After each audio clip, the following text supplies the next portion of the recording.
Ladies and gentlemen, please welcome your moderator, Alan Chvotkin, Executive Vice President and Counsel for the Professional Services Council.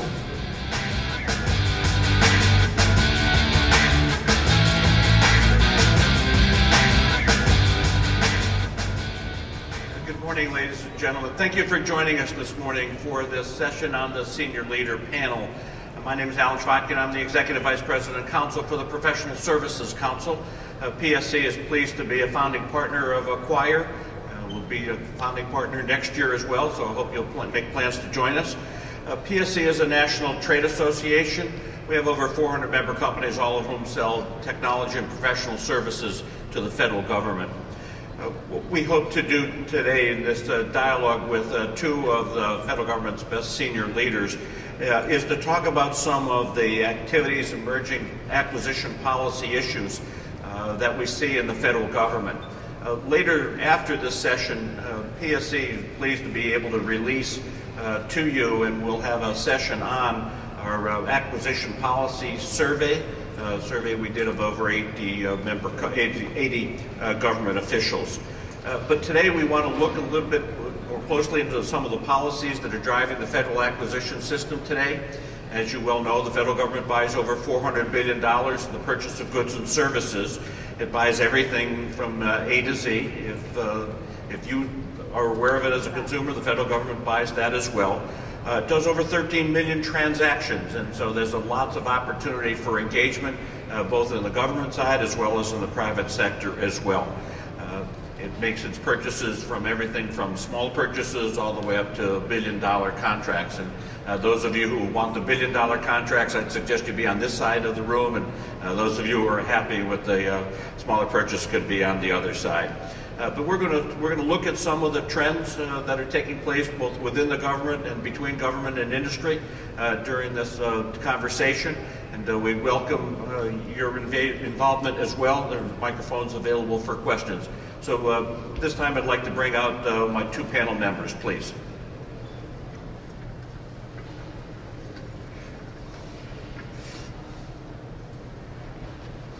On the far left is Jeff Koses.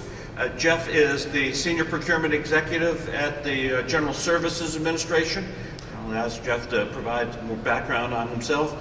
And then in the center, Ken Brennan. Ken is the Deputy Director for Services in the Office of the Director of Acquisition Policy at the Department of Defense. Ken is doing some double duty. Later this afternoon, he'll have a separate panel just on services in the Department of Defense that I encourage you to participate in and attend. But I'm going to join them, and I'm going to start with asking Jeff to provide a little overview of GSA, the work you do at GSA, and some of the things you're facing right now. Absolutely. Good morning, and thank you for the invitation. I appreciate the chance to talk with all of you today. As Alan said, I'm the Senior Procurement Executive for the General Services Administration and a career acquisition professional. At GSA, we establish contracts used across government, I think as all of you know. Last year, GSA had transactions, about 148,000 transactions, about $9 billion in procurement through our vehicles, an additional $50 billion by other agencies through GSA contract vehicles. So all told, more than $1 in every 9 that the federal government spends buying services, buying products, buying solutions is in some way touched by GSA. Organizationally, GSA has 33 different heads of contracting activity across the nation. So much of my job is trying to ensure that we rationalize that we go to market in a consistent manner, that we have a logical and coherent approach to industry, and that we remain focused on supporting customer agencies. In my role, I've identified 3 major priorities. First is in and around the needs of the acquisition workforce, making sure that we're caring, developing, promoting the interests of our acquisition professionals. And for GSA, that represents over 1,500 contracting officers in the 1102 series, about 400 contracting officers in other job series, the largest of which is our leasing folks. And it represents, when we fold in that big A definition of acquisition workforce, when we bring in the program managers, the cores, others, it's over 7,500 people, a significant majority of the GSA workforce. So acquisition workforce is a key priority and passion and focus of my organization. And happy to talk about that later in any questions and anything that any of you want to talk about. Second key priority that I'm focused on, and that I'm going to talk a bit about today, is the area of smart and effective buying. And today I'll tell you about just a few initiatives that fall in that space. And just for a quick mention, my third key priority is healthy, productive industry relationships. Again, an area I'm happy to talk about in questions and follow-up in other discussion. But today I want to spend a little time on that smart, effective buying. And I thought the best place to start that conversation was with the basic question, what makes for a good contract? How do we know that we're establishing good contracts? Well, at GSA, we've taken a really deep look into that question over the last couple of years. And we've concluded, when we look not at that single instant contract and the program satisfaction, but when we look at that in a really macro sense, our answer to that question, I think, is foundational to much of what my office is doing these days. We represent that in a very traditional four-level pyramid. The base block, the base level of what makes a good contract is acquisition workforce, is human capital. The key outcome that we're looking for, of course, in that is improved capability, improving talent, improving retention. So we've identified a series of metrics, input metrics at this level, not even based on what we could capture today, but based on what we think the end state is, what we're striving towards. So some of the key measures that we think of when it comes to our human capital get into issues such as retention, get into employee satisfaction, get into certification levels, get into qualifications. Second stage, second level, is operational efficiency. By operational efficiency, we're obviously seeking continuous process improvement. How do we become a more efficient, a more focused, a more effective organization? Here again, we have a series of key input metrics that really revolve around the cost of acquisition, number of transactions, cost to obligate, which we present in percentage terms. That it costs us $4 to obligate 100. Metrics we try and use, try and understand, and try and drive towards some continuous process improvement. Third level of the pyramid is all around customer satisfaction. Here we're really looking for feedback from our federal agencies that we're supporting, but also from our contractor base.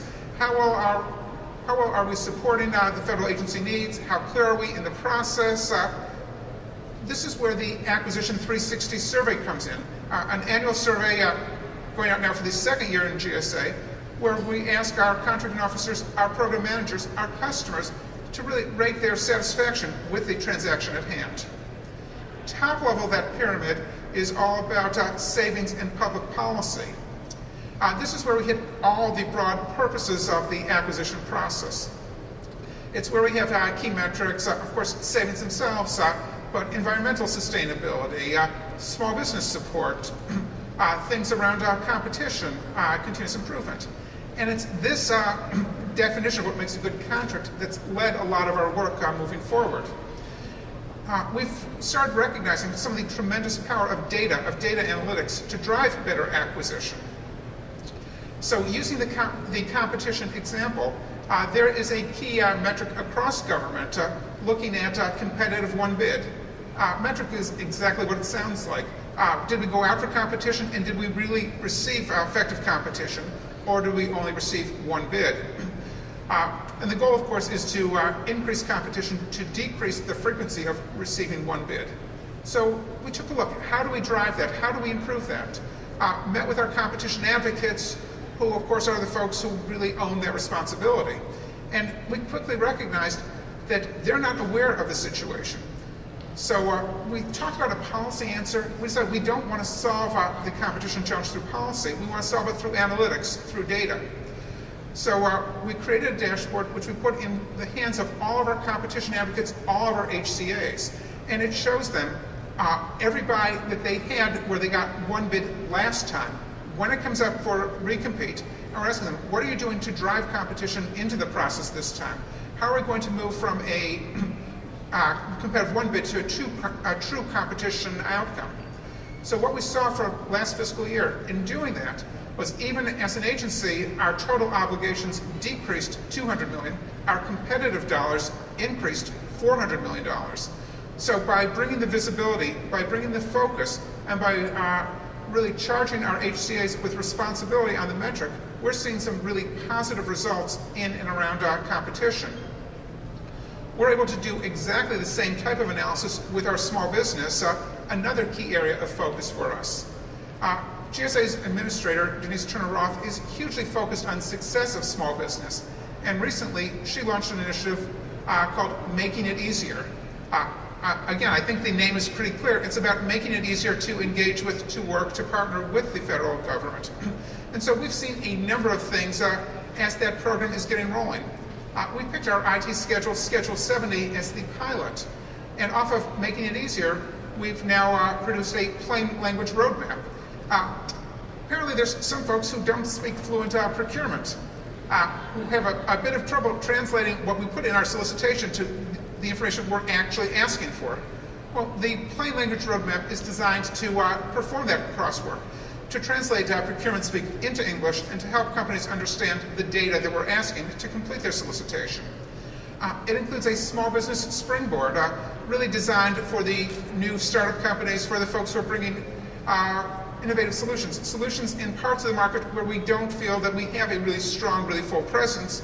Parts of the market are growing, parts of the market where we're looking to add new vendors.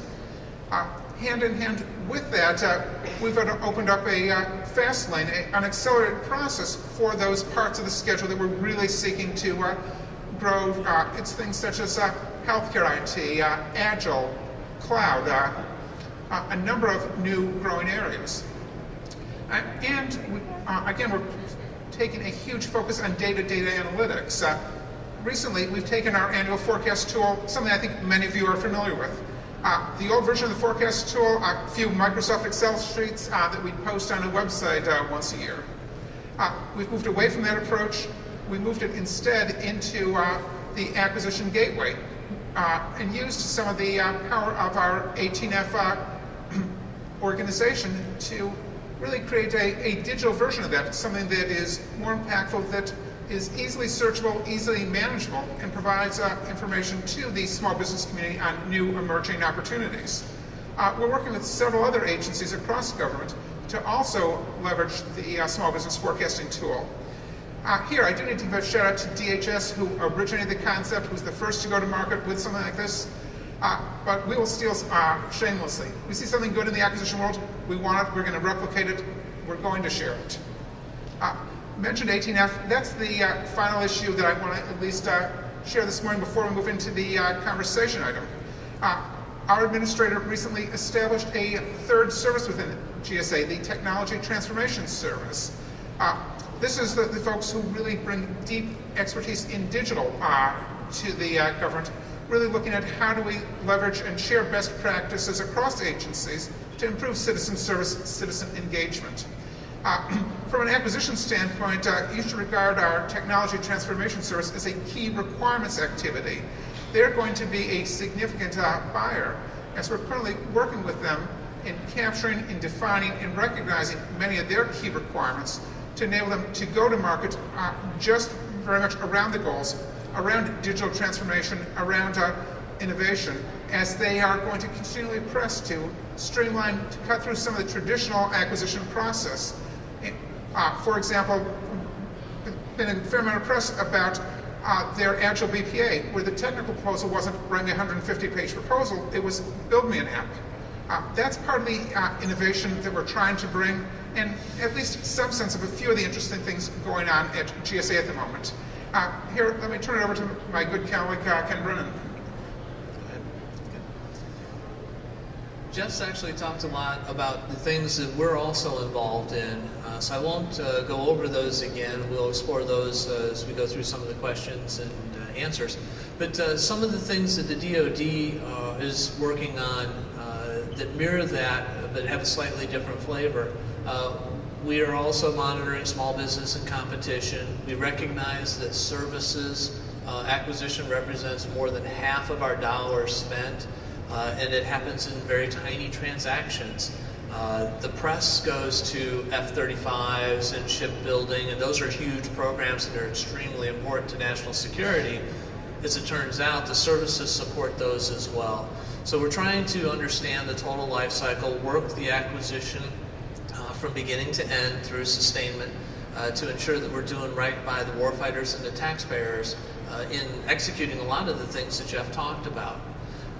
Some of the new things that we recognize are not just new requirements like cyber and some of the service as a service components get provided, which is a significant difference from the way we did it just as recently as, say, 5 years ago, but also the different market strategies. SecDef has rolled out his Defense Initiative, Defense Innovation Unit, experimental DIUX, West and East Coast, to figure out how we can be more agile and get inside of the OODA loop, the decision-making process, to take advantage of non-traditional defense suppliers. And we think that that's going to be a significant challenge, but we also think it's going to have significant payoff. So without delving too deeply, let's go into the questions and we'll explore the issues that you're interested in. That's valuable, this gentleman. Thank you very much. Both touched on workforce. Workforce is critical not only to the government side, it's critical to the industry side as well, and we're in a global competition for talent. Both of you touched on the shift in what the government's buying. Still a lot of commodities, but then to services and many of those solutions. So come back to the workforce and the training for the workforce around those new, both what to buy and how to buy, agile services from what has been done before, and commodities. Touch on those if you would. Ken, can I start with you? Sure. Yeah, one of the foundational issues that we're addressing is training of folks that are non-traditional acquisition workforce. We have a lot of consumers who are not DWIA, Defense Acquisition Workforce Improvement Act designated, and that is predominantly because the requirements define the potential for success in those contracts. So we want to make sure that we're training folks on how to define requirements, how to make trade-offs, how to understand the marginal improvements versus the marginal cost associated with finding that sweet spot in mission execution in a constrained budget environment. So we're leveraging some appropriations, particularly the DOTA Workforce Improvement Fund, to train those folks in acquisition methodologies to set those requirements. We're also involved in looking at all of our competency areas to see if there is still a good alignment of message to current capability. So cyber being added in as its own entity is important, but I think that there's some other things that we're looking at that are just as important in how we do the process. Are we using the right tools? Are we talking to people in languages that they understand? And it's not just external, but it's internal to the government. All of the new contracting officers and all of the new engineers that come in, they don't think milestones, they don't think websites, they think apps, they think those kinds of things. So how do we connect to them, not only with the training aspects, but also with how those kinds of capabilities can be incorporated into their process? Let me just build on that for a second, and Jeff, I want you to handle both of them as well. What are you seeing from industry? And what are the messages out to industry about this, the evolution of the work as well, and the skills that you're expecting from the industry that's competing for that work? Actually, that last statement kind of took me around. I was thinking more along the lines of what we're doing internally. I think that the major manifestation in that opinion, Alan, is that statements of work or the how to do it is no longer acceptable or even reasonable. And while we are a bureaucracy that takes a long time to change, we're really looking at statements of objectives. Tell us the outcome and we'll tell you how we would do it, which then differentiates from your competitor and your competitor and your competitor, so that we can figure out the best way to execute that requirement. I think that's the first and largest issue. Perfect. Jeff? First, I think Ken nailed it, a number of really huge and critical pieces. I want to pick up on two specific aspects of that answer. One is we're seeing a new generation come into the workforce. They look to consume information differently, they learn differently, and we have to be able to approach their training, their development in a very different manner. When Ken and I entered the workforce, it was very much a classroom-based approach, a lot of learning by reading very dense policy manuals, a lot of go off, read the FAR, read the agency supplement type approach. That's not the way that today's generation consumes information, and that's where, through the Federal Acquisition Institute, as well as internally, we're rethinking training. You've seen us move, for example, much more towards the use of video, towards just-in-time training, towards trying to create, share, and leverage public domain content and make it available. The good folks up in TACOM, for example, produced some really terrific training videos in and around the debriefing process, as well as a host of others. They put together this whole series. I think it's about a dozen different videos. They feature avatars. They created some continuing characters. It's really terrific content. Where is TACOM, and how do you get to access to that? I'll get there. Okay. So what we did is we took the content that TACOM had created and we put that into FAI. It's now accessible through FATUS. Federal employees can go and take the training, earn continuous learning points for that content. The rest of you can actually also find that on YouTube if you search for the Army avatars. It's some really good training. So a good part of where we're going with FAI is more and more leveraging of public domain content, a recognition that we don't have not only the training dollars, we don't have the travel dollars for as much traditional in-classroom type approaches. And that's forcing us and helping us rethink how do we want to train, what's going on. You're seeing a lot of experimentation. We've stood up a digital IT acquisition professional development program, very much a strong cohort-based type of approach where we're trying to get beyond the CO, but get the CO, the program manager, the whole team together for training. So, overall, I think we're seeing a lot of rethinking about what makes for good and effective training going on in this space. Another area is we have the same training on our DPAP website as well. And if you Google it up, YouTube, FAI, DPAP services, all of those, TRADOC, obviously, those things will pop up automatically. So there's a lot of resources available to you as a government employee. There's contractors who want to learn about that, learn what the government is learning, how to take advantage of those as well. I want to talk about another topic. Maybe it's one topic, maybe it's two, of accountability and transparency. Lots of Jeff, you started with a conversation about how to make information more readily available about the opportunities that arise through some of the forecast and changes that you've made. Other agencies at HUD and the USAID have also done a good job of trying to improve their forecast, the DHS as well. Is accountability and transparency, are those the same words? Are they different? And what's going on in the visibility and transparency around not only what the government is interested in buying, but the awards that have been made, prices paid? What are we seeing? What are you seeing, and what are you pushing for in those areas? Sure. So hopefully by now most of you have become familiar with the Acquisition Gateway.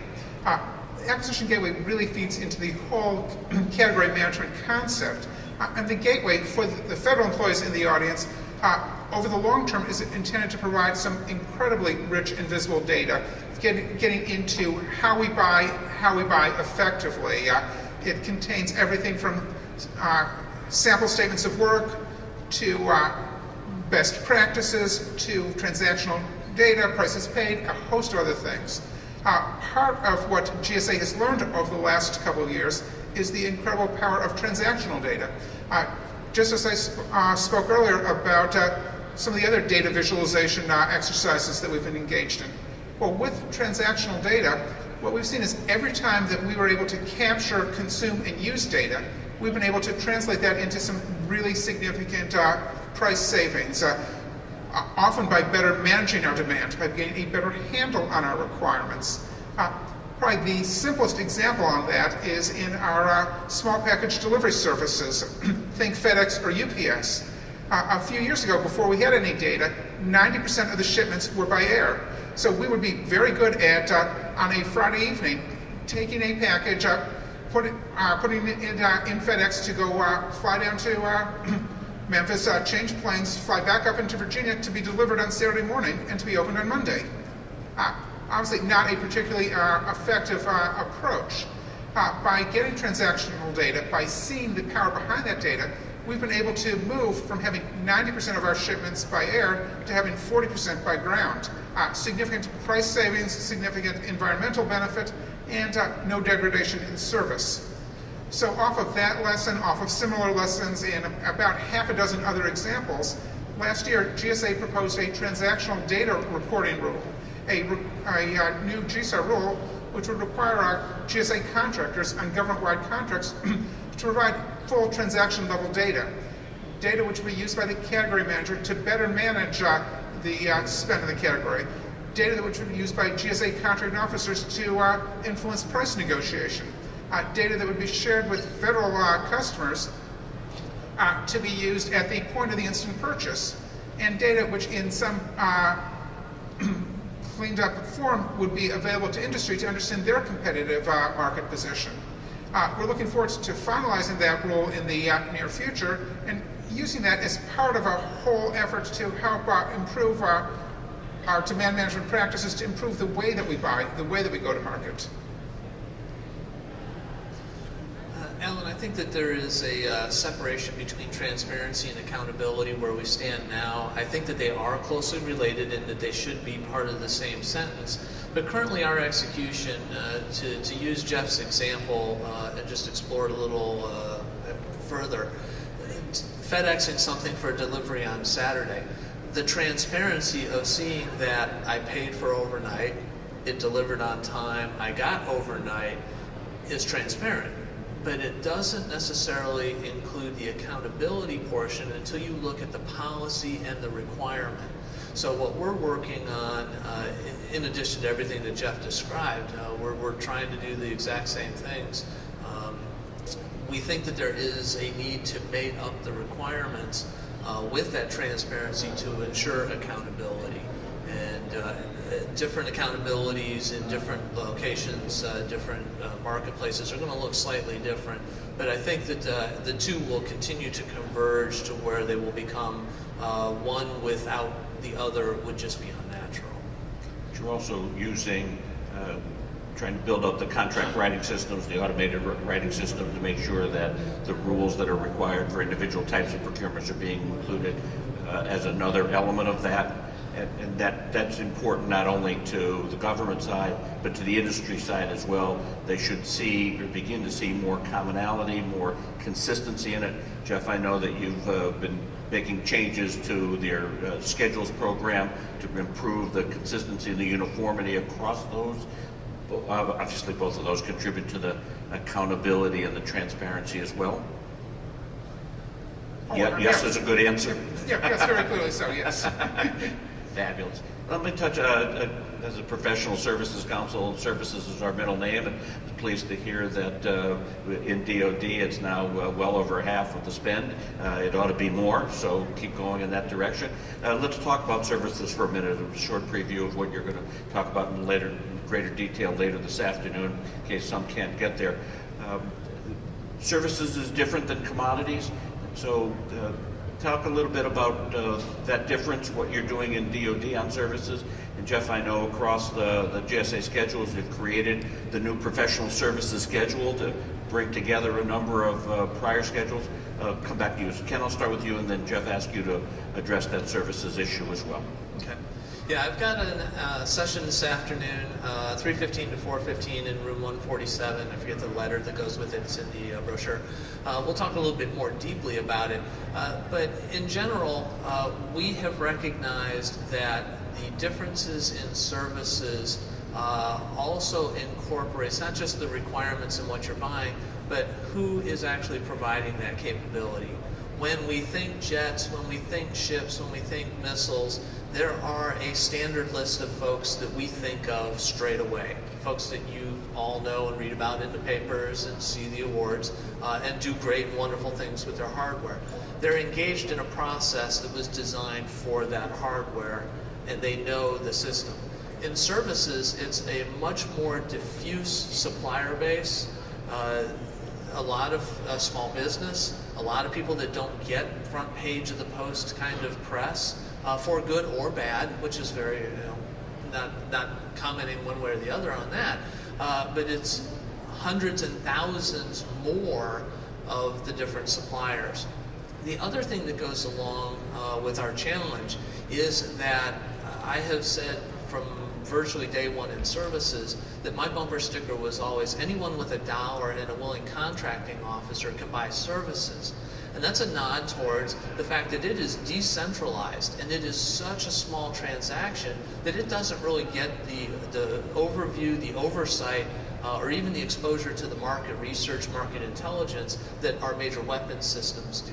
So what we've done is we have developed, it took about 2.5 years, a little longer, a standalone Department of Defense instruction on how to buy services. It focuses in on some of the processes and some of the oversight, but some of the larger components that we think are bringing success are things like requirements validation and establishing the tool sets to help inform how you write a requirement, how you write a contract, how you manage that contract in post-award, which is actually probably even more important in post-award than even a hardware contract because things change day to day. So that instruction, 5000.74, is new as of early January.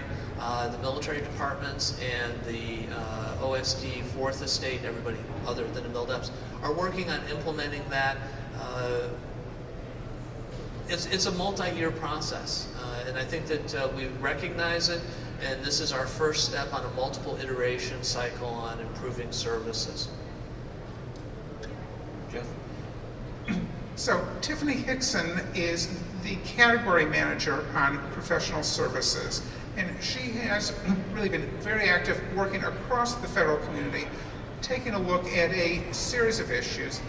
As Alan mentioned, you've seen her move from having half a dozen standalone professional services schedule to one integrated schedule, which is one of many good examples of recognizing both the challenges of contract duplication, the cost that it drives into the system, and the inefficiency and complexity that it creates in having too many duplicative and overlapping contracts.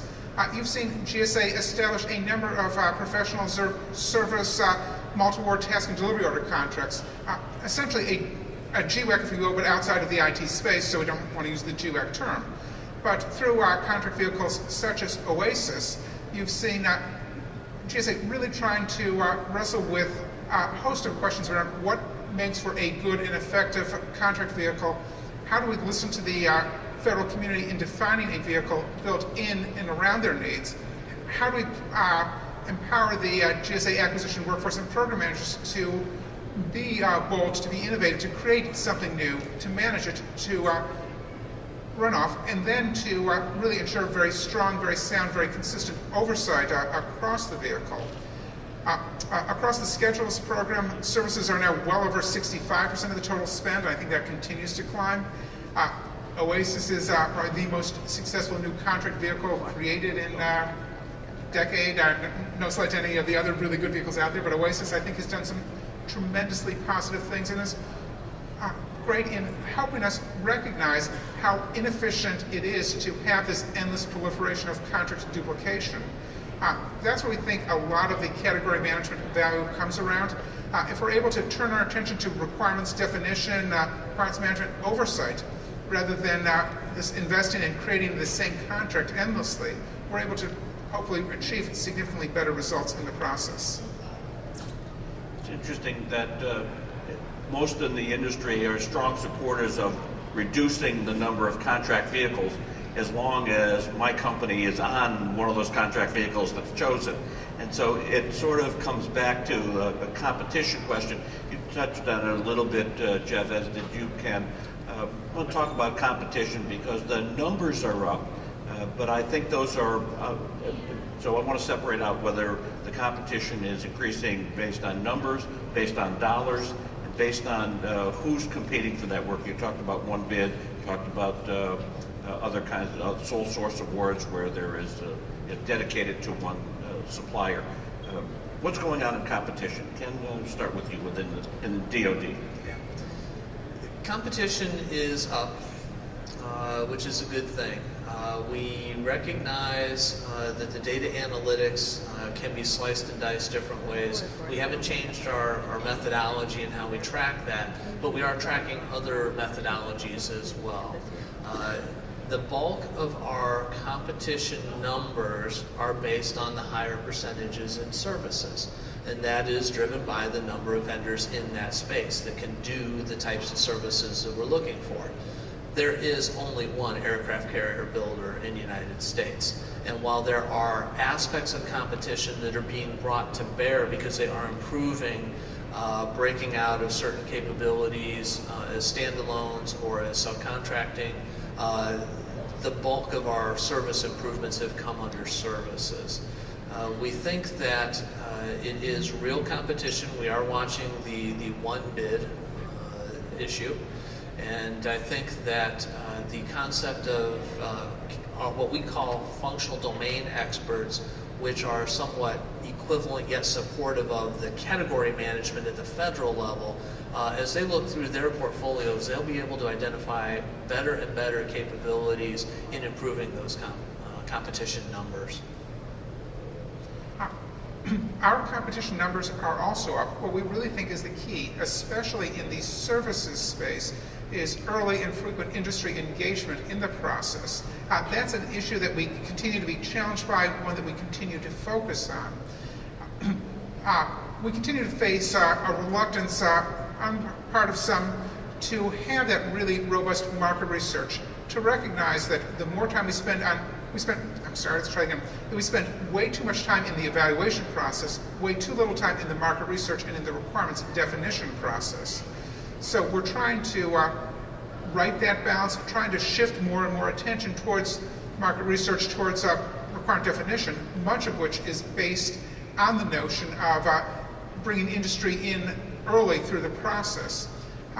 We're trying to symbolize that through a series of videos that we're calling Can We Talk, in which OFPP is co-branding under the Lifting the Curtain series. But it's really walking through each stage of the acquisition process, asking the question, can we talk? And then answering the question, yes, and giving some context, some specific parameters, what's going on at that part of the process, why is it important, why is it helpful to have that engagement. And the central message is, if we communicate with industry, we get a better competition, we have better requirements, and we end up with a better end deliverable at a lower price. And so good opportunity to talk about pricing. Competition, greater transparency about opportunities tends to lead greater competition for work. That tends to drive down prices. That's a good thing for the government. That may not be such a good thing for the industry side. So what are you seeing in terms of pricing? And then apologize for using this bad four-letter word called lowest price technically acceptable, LPTA. But I can't have a program on acquisition trends without asking what's going on at LPTA. So pricing going down, good value for the value, but what's happening? What do you see in those pricing environments in LPTA? Ken, start with you. Sure. The competition is always a positive thing. It is a foundational bedrock of the capitalist model that our economy runs on. We know that when there is competition, that not only is good for government, but we think that it's good for the broader economy. There will be winners and losers. We recognize that, especially in services where we have a diversified portfolio and we have multiple entrants, multiple companies, and the barriers are relatively low comparatively.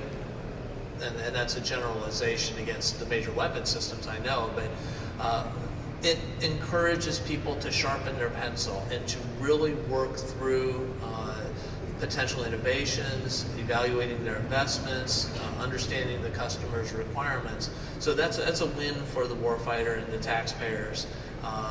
We think also that as LPTA comes up consistently, that there is the potential to be inappropriate in those applications of selection criteria, et cetera. We've got a couple of different policy memos out that say where appropriate, and that defines appropriate as it's easily defined, it's consistently defined or interpreted across the marketplace, and the user, the consumer, is absolutely not willing to pay one thin penny more for any additional capability than what's defined there. So in an arena where those categories come to bear, LPTA is appropriate. Where we have the issues is where it's applied inappropriately. Knowledge-based services, innovative environments, things where we're not exactly sure what we're going to end up with, i.e. cyber. Those applications really should never have LPTA as it relates to the broadest capability.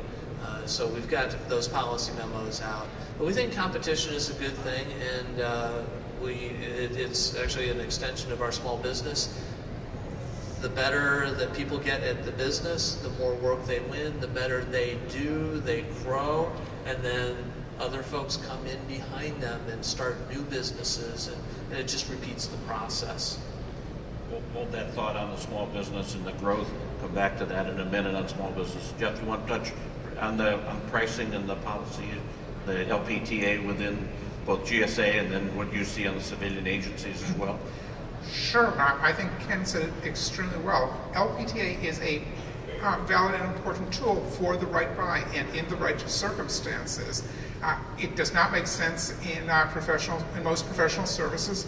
It makes sense in a number of acquisitions. GSA has been moving forward in a couple of directions with different reverse auction tools, which I think in the right circumstances are very powerful and have delivered some really good results. It's an area of experimentation, of growth. We've seen, for example, our 18F folks have been experimenting with a reverse auction platform at the micro-purchase level for coding, open source. First one, very interesting. Within minutes, it went down to $1. Kind of an interesting story. In the first several actually went down really low, and now the market is, I think, becoming a little more rational, a little less excited about some of the concepts. But open source code, probably a pretty good example of where LPTA makes sense and kind of an interesting play. Highly complicated professional service, absolutely not. With OASIS, with HCATs, you've actually seen us go the other direction towards an approach we called high technical, fair, and reasonable pricing, where we awarded the 40, 50 highest rated proposals that came in with a good price. So, we don't want to take a tool out of the hands of our contracting officers. LPTA has a place, but it's got to be used in the right place and in the right way. It's interesting. I've seen a number of procurements recently and some policy issues where pricing is really not even an issue at the source selection, the original source selection for multiple award contracts, recognizing that the best opportunity to bring price together and pricing the competition is at the task order level. Are we likely to see more of that, greater effort at either a fair and reasonable, just the pricing as a gate, if you will, pass-fail at prime contract formation, and then expecting greater competition and real price competition at task order level on multiple award contracts? Philosophically, I think we would agree with that statement that the best use of the multiple award task order is very strong, very vigorous competition at that task order level. The value of that price at the base vehicle level, I think, is pretty minimal. And so, that's why I think you've seen the approach you have in OASIS, in HCATs, in some of the other vehicles. That's much the philosophy that you saw in the draft on Alliant, too. It's recognizing that how much value do these labor rights have in isolation? There is some important, there still are interesting ways to compare vehicles and say, do we have too many that do the same thing? But we've also seen some interest on the Hill to the notion of unpriced vehicles and recognizing they may have an important play. So I think that's a conversation that you will see continue. The Department of Defense is wrestling with that right now because everything about the task orders that was discussed, we agree with completely. The two things that we're looking at are the market health and the overarching IDIQ, because it's basically that first competition is getting a hunting license for the follow-on task orders. Are we excluding too many folks from that MAC IDIQ and missing out on additional competition, or is it appropriate?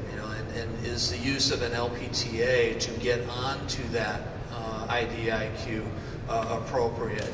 Are things that we're looking at. The second thing that goes along with that is, are we getting IDIQs for the right reasons? IDIQs take a lot of effort to stand up initially, and then the task orders go through fairly quickly comparatively. But if you looked at the total life cycle of that labor investment, is it returning on that investment if you don't have the right access to the marketplace? So an example is that I'm the functional domain expert for administrative services. It is a huge number of entities that provide that capability. They are almost exclusively small businesses that do business with the government in that arena. And if I go with a MAC IDIQ, am I squashing the opportunity to compete versus throwing it out as a full and open, or a small business set aside with a full competition to allow everyone to play in that environment? So as that becomes kind of evened out into an equilibrium and we start making conscious decisions, not just based on our workload of our 1102 contracting officers, but on the benefit that the market and the warfighters provide/need, I don't know if it's going to go up or down, but we are looking at that. You have to watch it very carefully, because it has not only within the government, but in there as they solicit industry, and how industry strategizes about and approaches the marketplace for some of those opportunities. Those kinds of questions become very, very important. So if you're on the government side, pay attention to where some of these trends are. And if you're in the industry side, you really need to be thinking about what the implications are and really what you desire. Because in some cases, having that range is much easier than trying to guess at what that floor or ceiling may be. Please. One more point. The DoD, as well as the federal government, is very much cognizant of the amount of IDIQs, not only from a redundancy point of view that we talked a little bit about earlier, but what that effect is on the vendors on that. I used to know the number, but I don't remember it off the top of my head. We have the potential IDIQ ceiling in the trillions of dollars. We're never going to exhaust that. But every time you put in as a vendor, that's a BNP investment just to get that hunting license. And is that hunting license going to be worth $10, $1, $10 billion? You can't tell until it's actually managed. So we're cognizant of that, and we want to make sure that we get the right alignment, both for the industrial base and industry, but as well as warfighter taxpayers.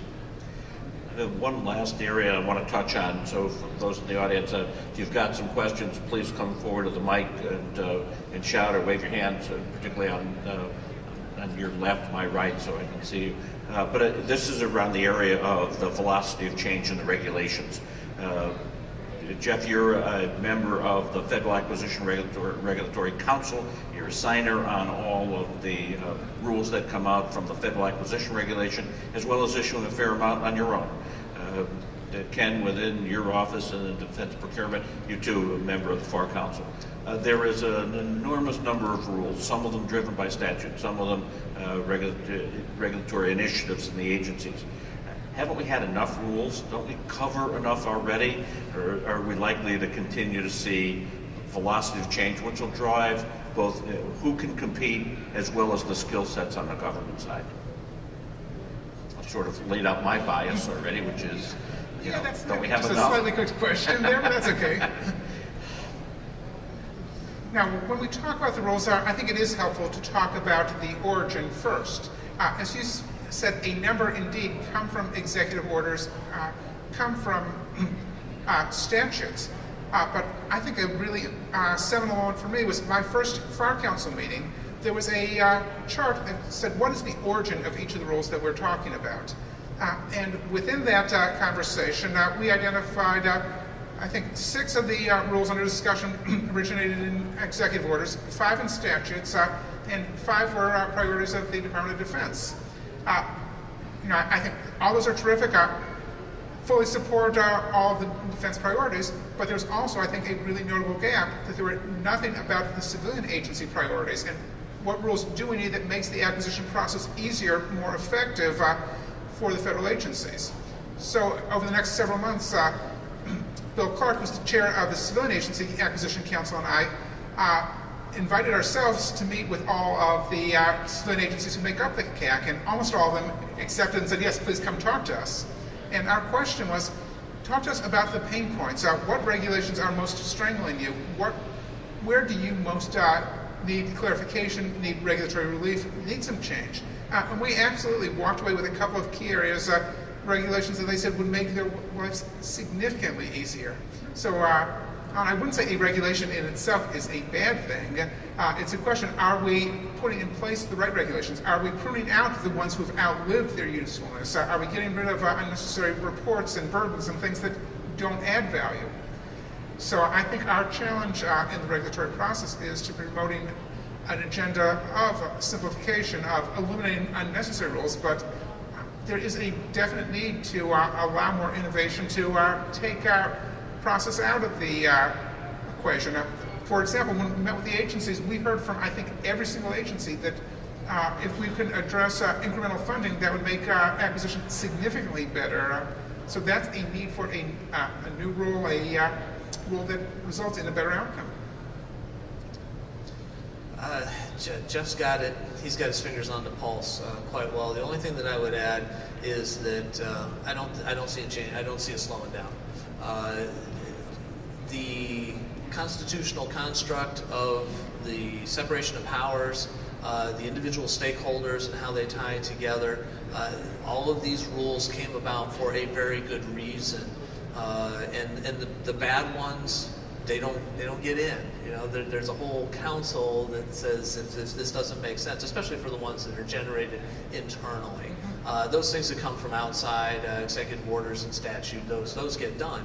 And if you got a chance to take a look at the, I think, literally thousands of pages between the HASC and the SASC NDAA, there is seemingly no slaking of the thirst to help us develop, improved regulations.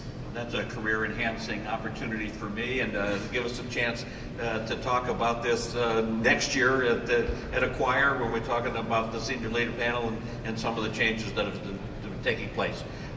We're about out of time for our panel this afternoon. We started this morning, and it's now afternoon.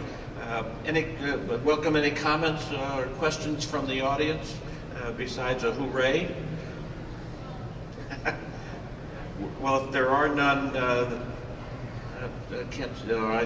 I don't normally look to the right, so it's apologize for that. Let me thank you all for participating. Please join me in thanking Jeff Koses and Ken Grady for participating today.